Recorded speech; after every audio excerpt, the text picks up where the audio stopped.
Troisième partie, les éléments du yoga. La gratitude et la fidélité. La gratitude. Gratitude. C'est toi qui ouvres toutes les portes fermées et laisse pénétrer la grâce qui sauve. La gratitude. La reconnaissance pleine d'amour de la grâce reçue du divin. L'humble reconnaissance de tout ce que le divin a fait et fait pour nous. Le sentiment spontané de notre dette envers le divin qui nous pousse à faire de notre mieux afin de devenir moins indignes de ce que le divin fait pour nous. Gratitude de détail. La gratitude qu'éveille en nous tous les détails de la grâce divine. Gratitude intégrale. Tout l'être s'offre au Seigneur dans une confiance absolue. Gratitude mentale. La gratitude du mental pour ce qui l'aide à progresser. La meilleure manière d'exprimer sa gratitude au divin est de se sentir simplement heureux. Il n'y a pas de meilleure manière de montrer sa gratitude au divin que d'être tranquillement heureux. Accepter avec joie ce que je donne n'est jamais égoïste. Il n'y a pas de meilleur remède à l'égoïsme qu'une heureuse gratitude. Acceptez toujours joyeusement ce qui vous est donné par le divin.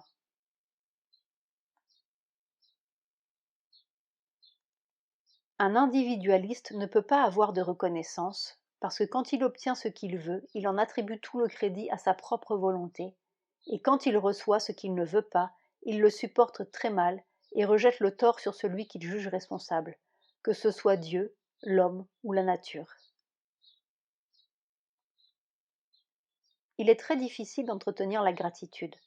Pendant quelque temps, elle est très forte, puis elle reflue. Le divin peut continuer à tout tolérer malgré votre ingratitude, parce qu'il connaît à fond le comment et le pourquoi de tout.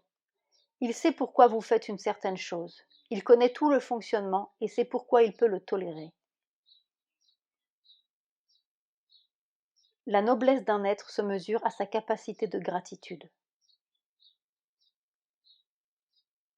La fidélité. Fidélité.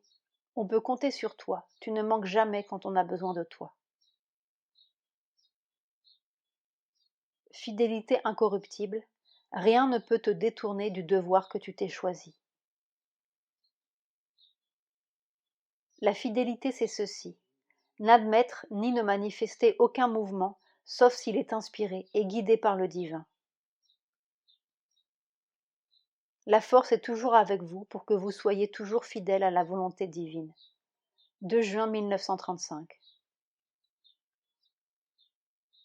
Dans l'état actuel du monde, la fidélité absolue au divin est devenue une nécessité indispensable.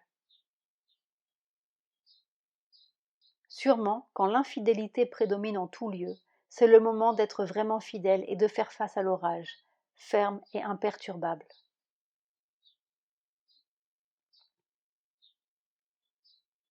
La fidélité est l'une des conditions de la paix et de la protection. 5 août 1955.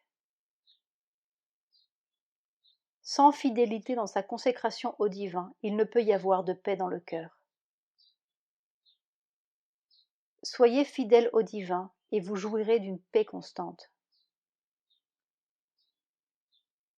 Soyez toujours fidèle à votre foi et vous ne sentirez pas de chagrin. Soyez simple, sincère et fidèle devant la grâce qui est sans cesse avec vous. 28 mai 1959. L'obéissance. L'obéissance à la volonté divine doit être totale. Obéissance parfaite, sans hésitation, sans restriction, dans tous les domaines et avec joie, obéissance à l'ordre divin. Apprendre à obéir est bien, n'obéir qu'au divin est mieux. Paroles de la Mère, volume 2.